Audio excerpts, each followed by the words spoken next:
Ada satu orang di antara kita, mungkin tahajudnya 10 rakaat setiap malam, duhanya 12 rakaat setiap pagi, baca Qur'annya one day one juz, satu hari satu juz, malamnya one night one juz, satu malam satu juz. Satu keluarga di antara kita ini puasanya luar biasa Senin Kamis. Satu keluarga berpuasa Senin Kamis. Tak cukup puasa Senin Kamis, dia puasa Nabi Daud. Sehari puasa, sehari tidak, sehari puasa, sehari tidak. Tak cukup dia puasa Nabi Daud, dia puasa-puasa sunnah lainnya. Istrinya nutup aurat dengan sempurna, pakai nikob, pakai cadar, pakai purda, pakai manset, pakai kos kaki. Suaminya 5 waktu ke masjid tak tertinggal takbiratul ula. Anak-anaknya di pondok pesantren hafiz dan hafizah. Tiap pagi berinfak, tak pernah menggunjing orang. Quran terjaga, aurat terjaga, tahajud terjaga, 5 waktu terjaga, duha terjaga, Quran terjaga, puasa terjaga. Sempurna satu keluarga amalnya. Tapi sudah 8 tahun dia tak tengok ayah ibunya. Sudah bertahun-tahun dia tak nyapa kedua orang tuanya. Sudah bertahun-tahun dia tak berhubungan baik dengan ayah ibunya. Sudah berminggu-minggu dia berkelahi dengan ayah ibunya. Sudah berhari-hari dia bermusuhan dengan kedua orang tuanya. Maka anak seperti ini, seluruh amal yang mereka kerjakan tertolak di sisi Allah Subhanahu wa taala, tidak akan diterima Allah. Sebaliknya, kalau ada di antara kita hari ini yang pandai melayani ayah ibunya, tidak ada uang ayah ibu dia kasih uang, tak ada rumah ayah ibu dia buatkan rumah, sakit ayah ibu dia bawa ke rumah sakit, dirawat ayah ibunya dia jaga, kotoran ayah ibunya dia bersihkan pakai tangannya sendiri. Ada di antara kita hari ini yang membersihkan kotoran ayah ibunya lebih dia nikmati daripada makanan yang ia sukai. Begitu luar biasanya dia melayani ayah ibunya. Tapi dia tinggalkan sholat, dia injak-injak perintah Allah, dia tinggalkan perintah Allah dengan mutlak. Maka kebaikan satu orang anak ini kepada ayah ibunya seluruhnya tidak diterima Allah Subhanahu wa taala. Atau jangan-jangan inilah yang menjadi penyebab amal kita tak diterima Allah.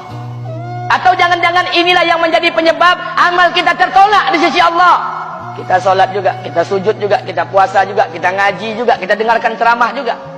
Maka oleh karena itu, Pak, Bu, ayah kita tuh tinggal di kampung, ayah ibu tinggal di kampung sana. Terkadang ayah ibu kita tak sekolah, SD, SMP, SMA tak tamat. Dia sekolahkan kita SD, SMP, SMA, S1, S2, S3 dengan harapan hidup kita lebih baik daripada keadaan dia sekarang. Tapi apa yang membuat kita jarang untuk menjenguk mereka? Saya ingin sampaikan buat kita bersama. Ayah ibu kita tak tahu kita ni eselon 1, eselon 2, Pak. Ayah ibu kita tak tahu pangkat PNS kita 3A, 3B, 3C, 3D, 4A, 4B, 4C, 4D. Ayah ibu kita tak tahu kita ni public figure. Ayah ibu kita tak tahu dan tak mau tahu. Yang dia tahu kita ni anaknya. Ayah ibu kita tak tahu kita punya sawit berapa. Ayah ibu kita tak butuh mobil kita. Dia tak butuh rumah kita. Tapi yang dia butuhkan kita. Apa yang membuat kita jarang untuk menjenguk mereka? Tahun 2016 di Masjid Damai Langgeng, saya diundang ceramah di sana. Habis pulang ceramah, saya baca WA SMS. Ada seorang ustadz Pekanbaru kirimkan WA dengan saya. Saya baca 2 kali, air mata saya menetes. Kenapa? Karena WA itu berisi cerita satu orang ibu sedang menelpon anaknya. Ibunya nelpon anaknya. Assalamualaikum nak. Waalaikumsalam kata anaknya. Kata ibunya, nak, sudah 1 bulan kau tak tengok ibu. Apa yang membuat engkau berhalangan nak? Apakah kau sibuk dengan pekerjaanmu? Minggu yang kedua ibunya telepon lagi. Assalamualaikum nak. Kata anaknya, waalaikumsalam. Kata ibunya, nak, ibu dapat kabar apa engkau baru beli mobil baru. Apa betul nak? Kata anaknya, betul bu. Kata ibunya, alhamdulillah nak, ibu bangga. Kau pandai menyenangkan hati anak istrimu. Minggu yang ketiga ibunya telepon lagi. Assalamualaikum nak. Kata anaknya, waalaikumsalam. Kata ibunya, nak, ibu dapat kabar bahwa engkau baru beli rumah baru. Apa betul nak? Kata anaknya, betul bu. Kata ibunya, alhamdulillah nak, ibu senang kau bertanggung jawab dengan anak istrimu. Minggu yang keempat ibunya telepon lagi. Assalamualaikum nak. Waalaikumsalam. Kata ibunya, nak, tadi ibu pergi ke pasar, ibu jumpa temanmu di pasar. Kata temanmu di pasar, temanmu banyak bercerita tentang kamu. Kata temanmu tadi, kamu baru beli anak anjing seharga 40 juta dari negeri Belanda. Apa betul nak? Kata anaknya, betul. Kata ibunya, nak, dengarkan pesan ibu untuk terakhir kalinya. Apa pesan ibunya? Wahai anakku, engkau pelihara 1 ekor anjing. Kau siapkan harga anjing 40 juta. Kau siapkan rumah untuk anjingmu depan rumahmu. Kau jaga anjingmu pagi, siang, dan sore. Kau mandikan anjingmu pagi, siang, dan sore. Kau kasih makan anjingmu pagi, siang, dan sore. Demi Allah nak, dengarkan pesan ibu untuk terakhir kalinya. Apa kata ibunya?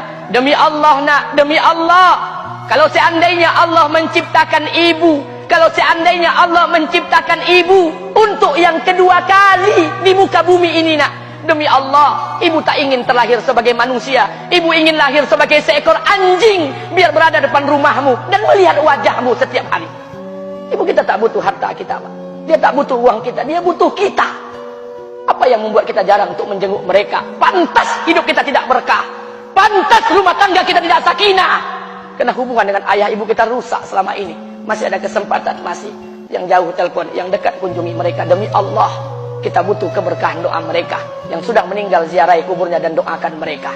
Imam As-Syafi'i berkata, apa kata Imam As-Syafi'i? Manusia zalim, manusia bodoh, kalian tak tahu apabila ayah dan ibu kalian mengangkat tangan di malam hari, dia berdoa kepada Allah untuk anaknya. Doanya cuma sekali, malamnya cuma sekali, hanya sekali saja doanya. Apa kata Imam Syafi'i? Sekali doa ayah dan ibu kalian sudah cukup bagi Allah untuk menjadikan kalian anaknya berkah dunia akhirat.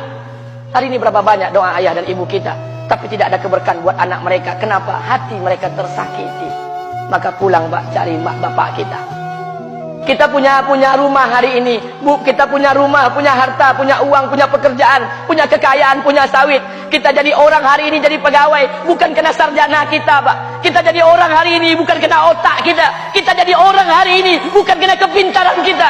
Kita jadi orang hari ini jangan-jangan kena keberkahan doa ayah dan ibu kita yang tak pandai tulis baca di kampung sana. Cari mak bapak kita, Pak. Demi Allah, kita butuh keberkahan doa mereka.